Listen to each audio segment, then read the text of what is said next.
Alors moi je suis le responsable financier de l'établissement. Je suis en charge aussi du respect des procédures comptables. Et je suis là plus pour le suivi de la gestion immobilière de l'établissement avec le chef d'établissement. C'est un groupement scolaire, 3 écoles primaires, un collège, un lycée, une classe préparatoire, une business school, une école anglaise à l'intérieur du collège et une section e-learning. Voilà à peu près. 2800 élèves. Nous avions un problème d'abord d'archivage des documents comptables. Manquait de productivité et de fiabilité des données au niveau de la saisie comptable. Nous avions un processus qui était bien écrit, mais qui était fastidieux à mettre en place lorsque c'était en format papier.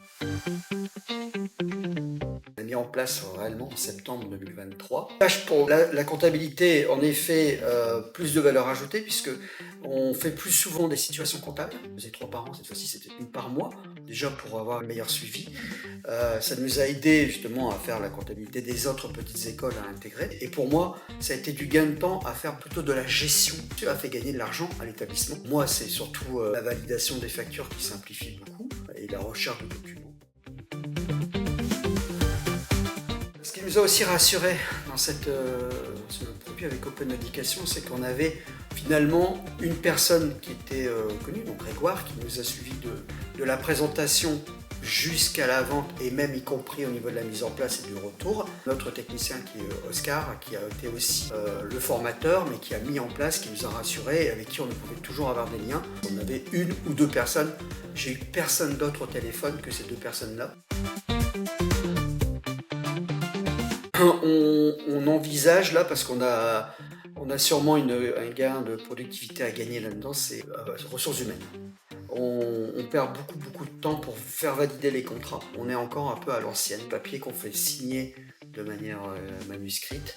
Alors on avait déjà une archive, pas numérique, mais une archive scan, c'est-à-dire qu'on n'a pas de papier. Il faut faire le circuit de validation et les documents dont on a besoin pour les ressources humaines, très long, très fastidieux. Donc là, on a sans doute un intérêt d'utiliser cet outil-là. Il faut que les gens soient convaincus, tous, que ce soit la solution. Il ne faut pas que ce soit une contrainte. Le conseil que je peux donner aux futurs établissements qui pourraient dématérialiser, c'est en effet de choisir le bon interlocuteur, Open Education par exemple, parce qu'en fait ils répondent exactement à nos attentes. Ils peuvent faire évoluer le produit, donc le fait de comprendre et d'être suivi par des personnes concrètement et physiquement présentes, ça aide beaucoup à la mise en place de cette dématérialisation.